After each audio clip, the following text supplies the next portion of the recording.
Diamonds cost real-world money, and it's really hard to get a lot of them. Or so many players think. Today, I'll be sharing with you tips on how to get diamonds and where to spend them. If you've been playing Forge of Empires for any length of time, you probably already know that diamonds are a premium currency that you can spend real-world money on to get more of. And you want to have a lot of them. They can be used for nearly anything, from using them to get more event currency to get additional prizes, accelerate most time-related things in the game, and even to heal units once they are damaged. As long as you are willing to be patient though, you're able to get a decent income of diamonds. Additionally, if you don't already know, diamonds are shared across all of your worlds on a server, so diamonds you win on one world can be spent on another, and we'll be using this to our advantage later on. Before we get to sharing diamonds, let's look at the best way to get diamonds in your current world. The core of good diamond production is the guild expeditions. It's available super early in the Iron Age as long as you're in a guild. The best part, the only thing you need to do to get diamonds is to play them. If you play the guild expeditions every week,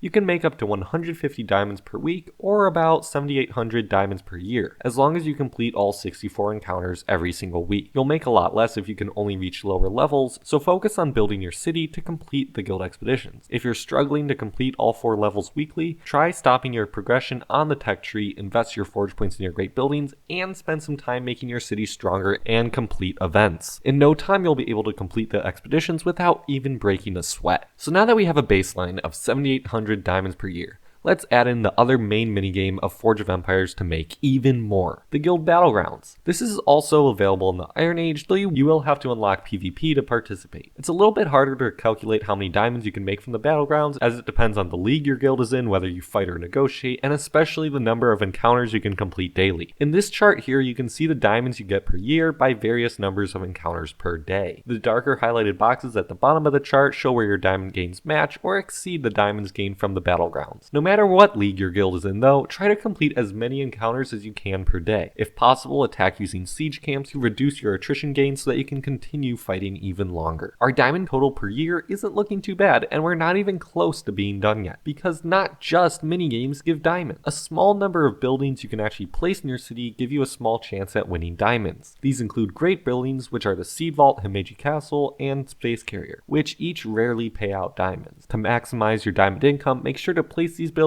level them, and use all the attempts of the Himeji Castle and Space Carrier, and aid as many people as possible with the Seed Vault. The Blue Galaxy can also double the diamond collections of buildings in your city. However, one great building stands tall above the rest when it comes to giving diamonds, but it doesn't give diamonds itself. The Chateau Frontenac. This great building boosts quest rewards, including, you guessed it, diamonds. Many quests can give diamonds, especially the story quests in higher ages. Each unique recurring quest also has a small chance at rewarding 20 diamonds a single time, and then you get medals instead of diamonds. Every time you age up, you get a fresh set of about 10 or so recurring quests to get diamonds from, bringing you up to 200 diamonds every time you age up, not including boosting those rewards with the chateau. With a highly leveled chateau, those diamonds can get greatly boosted, making each age up a little payday. Some side quests also give diamonds, so I'd recommend checking the fan wiki to see if those quests give diamonds or not, so that you don't miss out on a single shiny gem. I'll link it below the subscribe button. Additionally, not just great buildings can give diamonds, but some special buildings can too. A level 8 Crow's Nest can give 25 diamonds on occasion, but by far the most popular buildings for winning diamonds are the Wishing Well and Fountain of Youth, especially their little versions with smaller footprints. Wells can be won from events and daily challenges, while fountains can be won in the guild expeditions. While it may take a bit of time to build up a large number of either, they can be extremely useful. Each provides a small chance to reward 50 diamonds upon collection, so we'll call it about 100 to 150 diamonds per year from each well. The more of these buildings you have, the more diamonds you can expect to collect. However, I actually don't recommend placing many of these buildings in your main city, as you'll probably want to prioritize other buildings that give more forge points or attack boosts. Instead, you can use the fact that your diamonds are shared between worlds and build a city specifically dedicated to packing in the most wishing wells or fountains of youth as possible, also known as a diamond farm. This is my personal in-progress diamond farm, and I'll eventually produce a video specifically dedicated to setting up your own diamond farm. However, what's important to know is that I've placed as many wishing wells as possible while still keeping my city strong with attack boosts, so I can get extra diamonds from doing more of the guild expeditions and guild battlegrounds. You can really rake in the diamonds diamonds with a lot of wells, but my city is barely the tip of the iceberg in terms of diamond farms. If you want to see what a diamond farm looks like when taken to the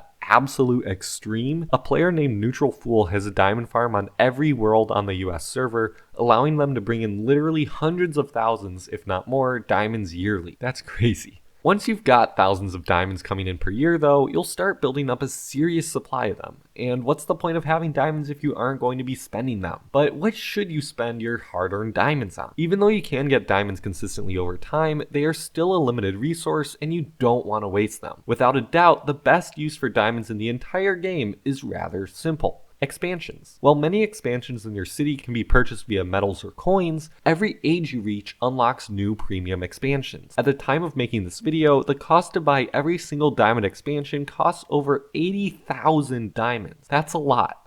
However, while diamonds can be hard to get, expansions are the hardest and are one of the most valuable resources in the game. Expanding your city lets you place more buildings to be stronger and move forward in the game. But let's say you've saved up your diamonds and unlocked all the available diamond expansions. What should you spend your diamonds on then? Well, you can spend your diamonds to get extra event buildings that you want. Buy event currency when there's going to be a daily special you want, and the main event building is one you'd want multiple of. It can cost upwards of 7,000 to 10,000 diamonds to get additional event buildings or even more, so be prepared to pay up. Also, something I usually spend diamonds on is the collect all button. It costs nearly 2,000 diamonds per year if you use it every day, but I find the convenience is worth it once you start bringing in hundreds of forge points per day, because then you don't have to click through and spend all your forge points before collecting your city. The good news is that you can easily offset that cost by playing even through only level 3 of the expeditions weekly. You should also be keeping an eye out for things that you shouldn't be spending diamonds on. Unless absolutely necessary, you probably don't need to speed up productions from buildings or buy premium buildings that will be obsolete once you age up. Most event buildings will vastly outperform even premium ones. This also counts for speeding up progress on the campaign map, because if you just wait, you'll get there anyways. And for the love of forge points, please do not buy diamond roads. The extra happiness is not worth it and can get extremely expensive if you have a bigger city. Also, I feel like I would be remiss not including information here about buying diamonds with real money. While I personally never have and never plan to buy any diamonds, some players like to. If you're going to spend real world money, you want to wait until you see either a deal on diamonds or an offer where you get event currency, extra goods, forge points, etc. with your purchase. Usually these offers won't increase the cost of the diamonds, just add more value to the purchase. There's also very rare deals where you can get twice the amount of diamonds for the same price, but I believe you actually have to have spent money on the game before receiving those deals. However, it's important to remember that you never have to spend a single penny to be a successful player in this game, and all you need is a little patience and some know-how.